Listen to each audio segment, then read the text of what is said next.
As the old adage goes, quit your day job. Wait, that can't be right.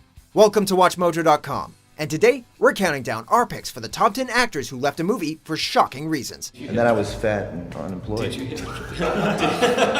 Before we begin, we publish new videos every day, so be sure to subscribe for more great content. For this list, we're looking at shocking and/or interesting reasons why actors turned down, left, quit, abandoned, or got fired from a particular role. The fault can lie with them, the director, or some other member of production. All that matters is that the story behind their departure is noteworthy. You've always had some very good reason, haven't you? Number 10. Sean Connery, The Lord of the Rings, The Fellowship of the Ring.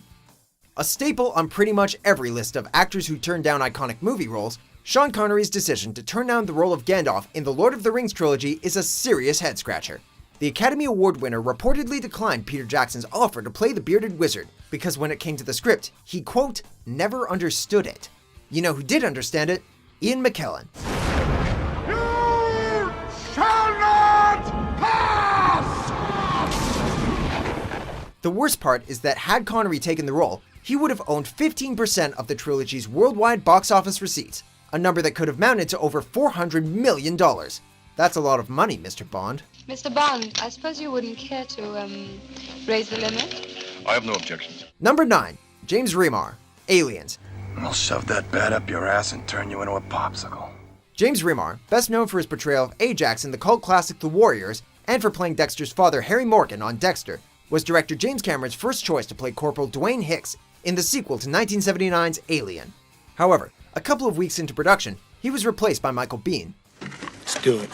For years, the reason for the change was chalked up to creative differences, but the truth turned out to be more shocking. Remar was dealing with a fairly serious drug problem when he was cast as Hicks, and was ultimately fired from the picture after being arrested for drug possession, although some shots of him remain in the film. We're some real pretty shit now, man! You finished? Number 8. Ed Skrein, Hellboy. It's okay. I encourage distractions. In the wake of whitewashing complaints, actor Ed Skrein, who you will recognize as the baddie from 2016's Deadpool, dropped out of the planned 2019 Hellboy reboot. Whitewashing is the infamous Hollywood practice that involves the casting of white actors in the roles of historically non-white characters. Skrein had been cast as Ben Daimio, who is described in the graphic novel the film is based upon as being of Japanese-American descent. Skrein's decision to leave the film was widely praised, and his replacement, Korean actor Daniel Dae-Kim, lauded him for the move. Number 7. Ryan Gosling, The Lovely Bones. Lovely Bones. You were gonna do that one and then it didn't happen. Stay on the Lovely Bones list.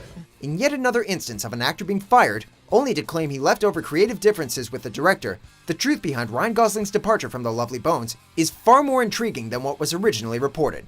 Gosling, who'd been cast in the role of Jack Salmon, which later went to Mark Wahlberg, showed up on set bearded and 60 pounds overweight, two physical transformations he had not discussed with director Peter Jackson.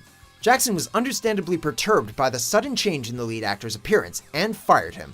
Gosling would claim that he was too young for the part, but the truth, as it's been known to do, eventually came out. I was 150 pounds when he hired me, and I showed up on set 210 pounds. And we had a different idea of how the character should look, you know? Number 6. Kel O'Neill, There Will Be Blood. Stop crying, you sniveling ass. Stop your nonsense. There Will Be Blood is the story of a ruthless oil tycoon who clashes with a local pastor during Southern California's turn-of-the-century oil boom. Kel O'Neill had originally been cast in the role of the pastor, but left amidst reports that lead actor Daniel Day-Lewis's style was way too much for him to handle. Day-Lewis, of course, is notorious for staying in character regardless of whether or not the cameras are rolling. While both Day-Lewis and director Paul Thomas Anderson have denied these claims, it's not hard to imagine O'Neill being thrown off his game when he realized his co-star had decided to live as the man who relished berating the character he was portraying. I don't think you understand who the you're dealing with here. Okay, because I could make your job disappear like... Number 5. JeanClaude Van Damme, Predator. Before he was an internationally recognized action star, JeanClaude Van Damme was just a young Belgian actor trying to make it in Hollywood. His career appeared to be heading in the right direction when he was cast as the titular bad guy in 1987's Predator. Unfortunately, JCVD didn't see eye to eye with director John McTiernan when it came to the character's costume, among other things. Van Damme felt that the cloaking costume made him look silly, unaware that it would be edited out by the visual effects team in post-production. 2 days into shooting, Van Damme dropped out and was replaced by Kevin Peter Hall, who donned a significantly redesigned costume. Number 4. James Purefoy, V for Vendetta. People should not be afraid of their governments. Governments should be afraid of their people. British actor James Purefoy was director James McTeague's first choice to play the mask-wearing vigilante known only as V in the 2005 dystopian thriller V for Vendetta. However, the role required him to wear a Guy Fawkes mask for the entirety of the shoot, which he claimed made it extremely difficult to act in. 6 weeks into filming, Purefoy decided he'd had enough. He quit the production and was replaced by Hugo Weaving. Seeing as how the character's mask was a major part of his identity, anyone who couldn't act beneath it clearly wasn't good enough for the role. Weaving sure pulled it off, though. Beneath this mask there is an idea, Mr. Creedy. And ideas are bulletproof. Number 3. Christian Bale, Steve Jobs. So it's an extremely difficult part, and he's going to crush it. While you'd be hard-pressed to argue against Michael Fassbender's portrayal of Apple co-founder Steve Jobs in Danny Boyle's 2015 biopic, he was nominated for an Oscar after all, at one point in the film's development, the role belonged to someone else. Christian Bale was cast as Jobs in 2014, but relinquished the role shortly after.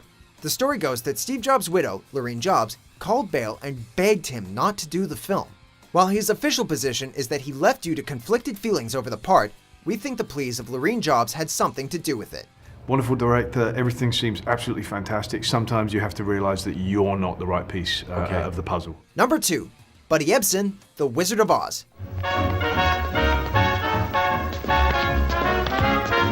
He probably didn't know it at the time, but when he was cast as the Scarecrow in 1939's The Wizard of Oz, Buddy Ebsen was on the verge of becoming part of film history. Well, first he was asked to switch roles with Ray Bolger to play the Tin Man instead. Then, unfortunately, just 10 days into shooting, Ebsen was gone. It turned out Ebsen was allergic to the aluminum powder makeup necessary to complete his transformation from man to Tin Man. The incident was actually pretty serious, as Ebsen was brought to the hospital in critical condition. Suffice it to say, he had to drop out. Number 1. Kevin Spacey, All the Money in the World. My grandfather wasn't just the richest man in the world. He was the richest man in the history of the world.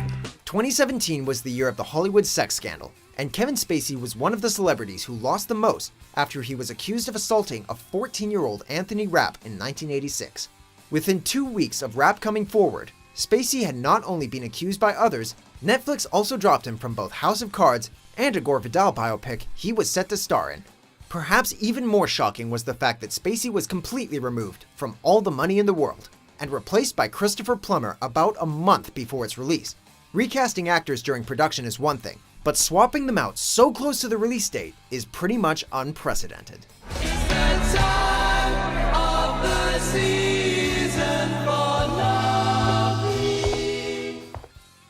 Do you agree with our picks? Check out these other great clips from WatchMojo and subscribe for new videos every day.